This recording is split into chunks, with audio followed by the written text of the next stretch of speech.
Da, ovo formalno je, muž sam svete žene Dajane. Da, to sam zaboravio reći, svete. Da, Sorry. je, stvarno je. I otac 3 djece, jedno na nebu. Da, pa lijepo si ti to sve rekao, to je onako, može malo golicat uši, ali ja bi to rekao drugačije za sebe. Kad sad razmišljam tko sam, nemam pojma zapravo još ko sam, stvarno otkrivam sebe. Ali ja bih nekako rekao da sam, ako je to moguće reći, ako je to ispravno zapravo, radostan grešnik.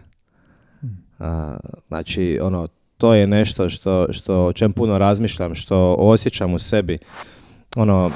Imam iskustvo živoga Boga, iskustvo njegove ljubavi, milosrđa, koje me trajno obilježilo kao i svakog čovjeka koji je doživio susret sa živim Bogom. A s druge strane imaš tu dinamiku grešnosti u sebi, dinamiku grijeha zapravo koji cijelo vrijeme me goni, tu mi je u meni, pred očima mi je i koji mi zapravo nekad stavlja jednu određenu dozu i zabrinutosti i straha.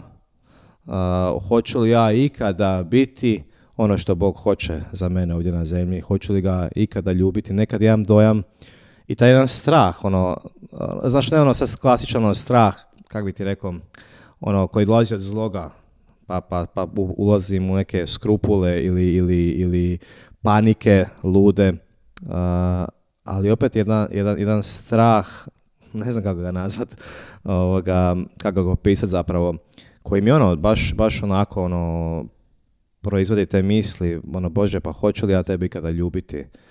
Jer imam dojam da neću, da ne mogu, da ne znam, a s druge strane imam mir. Evo, to je onako jedno zanimljivo, komplicirano stanje u meni. Da, tako da bi ja nekako to rekao, evo, kad to zbrojim, ispada da sam radosni grešnik. Ali to opet moram reći, ne znači sad kao, znaš, da je imaš iskustvo milosrđa pa se sprdaš s tim, kao, znaš, Bog je milosrdan, šta god pa ja radim, sve prolazi, on će me spasiti jer on je samo milosrđe. Ja znam da on traži od mene to prepuštanje, traži od mene da se prepustim ljubavi njegovoj, da počnem ljubiti uz njegovu pomoć koliko to mogu ovdje na zemlji. A s druge strane opet jedan mir koji kaže ok, iako to ne budeš uspio skroz koliko treba ovdje na zemlji, ne boj se, tu sam, ja nikad te neću napustiti, spašen si, bit ćeš spašen. Tako da evo, to je jedna dinamika zanimljiva, da.